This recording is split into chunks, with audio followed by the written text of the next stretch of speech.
Portugal কি এই টুর্নামেন্টে সব থেকে ওভাররেটেড টিম? আপনার কি এরকম মনে হয়? পর্তুগালের খেলা দেখে কি মনে হয় তারা কি এবার চ্যাম্পিয়ন হতে পারবে কিনা? ভাই আমি আজকে পর্তুগালের খেলাটা দেখার পরে রীতিমতন অবাক করছি। পর্তুগাল এই ওভারঅল ফুটবল যেটা বিশ্বকাপ, এই বিশ্বকাপের মধ্যে তারা কতটুকু সামনের দিকে যেতে পারবে। আজকে নাইজেরিয়ার বিপক্ষে স্ট্রাগল করতেছে পর্তুগালের এই খেলাটার মধ্যে স্পষ্ট বোঝা গেছে। ফিজিক্যাল টিমের বিপক্ষে পর্তুগাল কীরকম ফুটবলটা খেলতেছে এইটাই জাস্ট আমাকে অবাক করলো। আজকে দুইটা ম্যাচ চলছে, একটা ইংল্যান্ড এবং কোস্টারিকা আর একটা পর্তুগাল এবং নাইজেরিয়ার বিপক্ষে।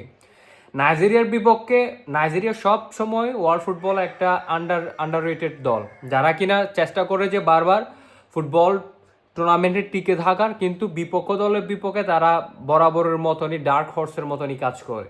এখন এই যে নাইজেরিয়ার বিপক্ষে আজকের খেলাটা পর্তুগাল কেমন করলো আপনি দেখেন। নাইজেরিয়ার বিপক্ষে পর্তুগালের খেলাটা, সেখানে রোনালদোরা ছিল, ব্রুনো ফার্নান্দেসরা ছিল, জাও নাভাসরাও ছিল, বিথিনিয়ারাও ছিল, সবাই এই জায়গায় অ্যাভেলেবেল থাকার পরেও পর্তুগালের কাছে কেন জানি মনে হয়েছে কোনো না কোনো কিছুর একটা ঘাটতি তাদের স্কোয়াডের মধ্যে। সেটা কোথায়? যেটা আমি দেখলাম আমার কাছে এই জায়গায় রোনালদোর প্রেজেন্টেশনটা পর্তুগালকে তেমন একটা ইফেক্ট করতে পারে নাই। যে রোনালদো আজকে মিস করছে, নর্মালি 3টা গোল মিস করছে। রোনালদো যেগুলো যদি গোল করতে পারতো তাহলে আজকে স্কোর লাইনটা পর্তুগালের অনেক হইতে পারতো। এখন রোনালদো তো দলের একটা অনবদ্য ফুটবলার, তাকে স্কোয়াডের মধ্যে মাস্ট বি দলের মধ্যে রাখতে হবে, কিন্তু তিনি যে কোয়ালিটির ফুটবলার, সে কোয়ালিটির ফুটবলটা কি তিনি এইবার খেলতে পারতেছে? 41 বছর বয়সে এসে তিনি তো সেটা করতে পারতেছেন না। আপনি দেখেন রোনালদো 4টা নাকি কয়টার মতন শট নিছে, একটা শটও তিনি অন টার্গেট রাখতে পারেন না। ডি বক্সের সামনে যে শটটা ছিল ওইটাও তিনি 1 ভার্সেস 1-এ 2টা শট, একটা শট তিনি গোলবারের ওপর দিয়ে মারলেন আর একটা শট তিনি মিস করছেন। রোনালদোর মতন একটা ফুটবলার এই স্টেজে এসে এই ধরনের পারফরমেন্স, এটা কখনো কেউ কল্পনা করতে পারে না। বা 1 ভার্সেস 1-এ অ্যাটলিস্ট তো গোল করার কথা। আমি এটা রোনালদোর নেগেটিভ সাইড বলতেছি না, বয়সের যে ছাপ পড়ে, বয়স হইলে যে খেলোয়াড়ের ধার যে কমে যায়, এটা স্পষ্ট বোঝা যায় রোনালদোকে দেখলে। তিনি ফিজিক্যালি অত বেশি আর এফেক্টিভ হইতে পারতেছেন। নাইজেরিয়ার খেলোয়াড়রা তারা শোল্ডার ভার্সেস শোল্ডারের মধ্যে রোনালদো যখন বল মানে রিকভার করার চেষ্টা করতেছেন তখন কিন্তু স্ট্রাগল করতেছে, স্পষ্ট বোঝা যাচ্ছে। আর সব থেকে বড় বিষয় সেটা হচ্ছে আজকের খেলার মধ্যে আপনি দেখেন লাইন আপটা দেখেন, আপনার এই যে পর্তুগালের লাইন আপের মধ্যে বোঝাই যাচ্ছে এখানে ইফেক্টিভ যে ফুটবলার ছিল সেগুলা হচ্ছে মূলত আপনার সাবস্টিটিউটের পরে আপনার এই যে নতুন অ্যাটাকিং মিডফিল্ডার যেটা ও সাবস্টিটিউট হওয়ার পরে দলের মধ্যে কন্ট্রিবিউশন করলো গোলটা, এরপর ফার্স্ট গোলটা আমরা দেখতে পেলাম। আচ্ছা যাই হোক, এখন এই স্কোয়াডটার আজকে যে নাইজেরিয়ার বিপক্ষে খেলাটা, আমি আমি মনে করতেছি যে আচ্ছা আজকে যদি নাইজেরিয়ার বিপক্ষে খেলা না হয়, যদি ফ্রান্সের বিপক্ষে খেলা হতো ফেস ভার্সেস ফেস, তখন এই পর্তুগালের খেলার মানটা কেমন হতো। এই যে আপনার নাইজেরিয়ার বিপক্ষে ফিজিক্যালি এত বেশি উইকনেস দেখা গেল, তারা রীতিমতন স্ট্রাগল করতেছে। আচ্ছা এই যে নামগুলা big name, João Neves, Vitinha, Bernardo Silva, Bruno Fernandes, Cristiano Ronaldo, এই ফুটবলারগুলা যে তারা ওয়ার্ল্ড কাপ 2026-এর জন্য হট ফেভারিট টিম হিসেবে যে আছে, আদৌ কি তারা সেটা ফুলফিল করতে পারবে কিনা।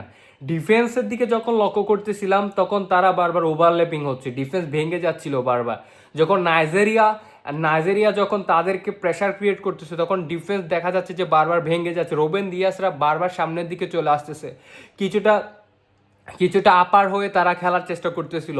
ওই আপার হয়ে খেলার সুবিধাটা কিন্তু নাইজেরিয়া বারবার নিচ্ছিল। আমরা দেখতে পেলাম যে নাইজেরিয়ার যেটা ফার্স্ট গোল এখানে কিন্তু ডিফেন্সের ভুল স্পষ্ট বোঝা যাচ্ছে। যে নামের প্রতি রোবেন দিয়াসরা যেরকম বিগ নেম ম্যানচেস্টার সিটির ফুটবলার, দেশের হয়ে যখন খেলতেছে তখন কিছুটা এলোমেলো ব্যাপার স্যাপার দেখা যাচ্ছে। এই ক্ষেত্রে আপনি আবার আরও একটা জিনিস দেখেন যে ইংল্যান্ডের ম্যাচটা যখন দেখলাম কোস্টারিকার বিপক্ষে, এই যে আমি ইংল্যান্ডের কথা বলতেছি, ইংল্যান্ডের কথাটা অবশ্যই বলতে হবে। এবার ফুটবল বিশ্বকাপের মধ্যে সব থেকে কন্ট্রোভার্সিয়াল টিমটা হচ্ছে ইংল্যান্ডকে আপনি এবার ফুটবল বিশ্বকাপের মধ্যে কোনোভাবে ডেনাই করতে পারবেন না। কমন নেমগুলোর বাহিরে গিয়ে ইংল্যান্ড এবার কিছু আনকমন ফুটবলারগুলোকে নিয়ে দল সাজাইছে, সেই জায়গায় ইংল্যান্ড এবারে বিশ্বকাপের মধ্যে চমক দেখাতে যাচ্ছে। এটা ট্রু। টমাস টুকেল দি মনস্টার, তিনি এই স্কোয়াডের মধ্যে কোনো ধরনের কোনো ইমোশনকে প্রাধান্য দেয় নাই। আপনার দেখা যাচ্ছে ফিলিপ ফোর্ডন ওদের বাদ দিয়েছে, ট্রেন্ট আলেকজান্ডার আর্নল্ড তাদেরকে বাদ দিয়ে এই স্কোয়াডটা যখন সাজাইছে রীতিমতন মিডিয়ার মধ্যে তাকে নিয়ে সমালোচনা হওয়া স্টার্ট করছে। তিনি যে ভুল করেন নাই, তিনি যে মোটামুটি যে রাইট সেন্স কাজে লাগিয়ে যে দলটাকে গোছাইছে, আজকে কোস্টারিকার বিপক্ষে পারফরমেন্সটাই স্পষ্ট বোঝাই দিচ্ছে।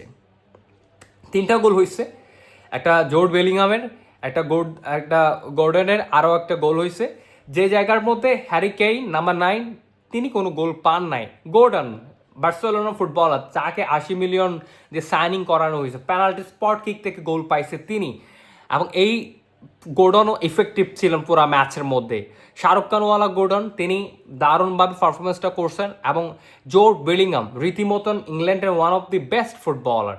রিয়াল মাদ্রিদের হয়ে তার তো দারুণ মৌসুম পার করেন, প্রত্যেকবারে তিনি খেলার মধ্যে ইফেক্টিভ পারফরমেন্স করে থাকেন, এবং বিশ্বকাপের তার যে দায়িত্ব আছে তিনি সেটা আজকে আবার খেলার মধ্যে প্রমাণ করছে। ড্যাকেন রাইস, জোর্ড বেলিংহাম, আপনার এই যে গর্ডন, তারা স্টার ফুটবলার, এবং এই যে নিউ কামার গর্ডন তিনি ওয়ার্ল্ড কাপের জন্য যে কতটুকু রেডি সেটা আজকে ম্যাচের মধ্যে প্রমাণ পাইছি। আর স্কোয়াডের ডেপথটা দেখেন, ইংল্যান্ড স্কোয়াডটার ডেপথটা একদম প্রপারলি ব্যালেন্স একটা স্কোয়াড, যেটা কিনা ওয়ার্ল্ড কাপ খেলার জন্য রেডি হয়ে বসে আছে। আমার কেমন জানি মনে হইতেছে আজকে ইংল্যান্ড ভার্সেস পর্তুগাল যদি খেলা হতো তাহলে নির্দ্বিধায় ইংল্যান্ড আজকের ম্যাচটা উইন হইতো। পর্তুগালের এই যে big name, big player, big high, এই 2টা দল পর্তুগাল এবং ইংল্যান্ড, আমার জানি মনে হইতেছে যে কোনোভাবেই যদি ইংল্যান্ড এবং পর্তুগাল এই মঞ্চে দেখা হয়ে যায় না, তাহলে দেখা হবে কি সেটা তো জানি না। ইংল্যান্ড নির্দ্বিধায় আমার মনে হইতেছে পর্তুগালকে হারাই দিবে, কারণ তাদের ওয়েল ব্যালেন্স টিম, আপনার সেন্ট্রাল মিডফিল্ডার, তারপরে attacking midfielder, forward line, defender line যেভাবে করে ব্যালেন্স হয়ে আসে। আপনার আজকে এই যে লেফট ব্যাকে যেই খেলে তার পারফরমেন্স ছিল ইংল্যান্ডের চোখে দেখা। ব্যাকটা তার কি স্পিড, কি পেস, কিভাবে তার রিদম মেনটেন করছে টমাস তুখেল, সে ডাগ আউটের মধ্যে বসে আপনার এই যে মোটামুটি স্বস্তির নিঃশ্বাস ফেলতেছে যে না ভাই, আমি মনে হয় আমার মেন্টালিটি দিয়ে যে টিমটা সাজাইছি এটা আমার জন্য পারফেক্ট আছে। ওয়ার্ল্ড কাপ আজকে আপনার বসে আছে যে কারা এবার 2026 বিশ্বকাপের চ্যাম্পিয়ন হতে যাচ্ছে। ইংল্যান্ড এই দৌড়ের মধ্যে কোনো অংশে যে পিছিয়ে নাই সেটা আজকের খেলাতে প্রমাণ দিল, এবং ইংল্যান্ড পর্তুগাল এই দুই দলই জয় পাইছে, কিন্তু আজকের ম্যাচের ওভারঅল সিচুয়েশন অনুযায়ী 2টা দল থেকে সব থেকে খেলার মানের দিক থেকে এগিয়ে রইল আমার দিক থেকে ইংল্যান্ড। পর্তুগাল আজকের খেলার মান অনুযায়ী আমার যেরকম মনে হয়েছে যে তাদের কঠিন পরীক্ষা দিতে হতে পারে। যদি ফ্রান্স তাদের বিপক্ষে খেলে তাহলে একটা ফাইটিং খেলা হবে, যেটাতে রিয়েল পর্তুগাল টিমের স্ট্রেংথ কতটুকু এটা বুঝে যাবে। যদি ইংল্যান্ডের বিপক্ষে কখনো যদি খেলা পড়ে যায় তাহলে বুঝে যাবে, যদি ব্রাজিলের বিপক্ষে কখনো খেলা পড়ে, আর যদি আপনার আর্জেন্টিনার বিপক্ষে খেলা পড়ে, তাহলে ডিফেন্সলি আর অ্যাটাকিংভাবে কতটুকু স্ট্রংলি টিমটাকে ব্যালেন্স করতে পারছে, তাহলে এটার রিয়েল এক্সামটা মাঠের মধ্যে বোঝা যাবে। ততক্ষণ তো কোনো কিছুই বলা যাচ্ছে না রেডিমেড করে, এটা মাঠের খেলাতে বোঝা যাবে কতটুকু পর্তুগাল 2026 বিশ্বকাপের জন্য ফেভারিট। এই যে আপনার একটা প্রেডিকশন দেখলাম কোথায় জানি, এই সিমসনের প্রেডিকশনের মধ্যে দেওয়া হলো যে 2026 বিশ্বকাপটা পর্তুগাল নিতে যাচ্ছে, এটা আদৌ কতটুকু সত্যি সেটা দেখার জন্য বসে আছে।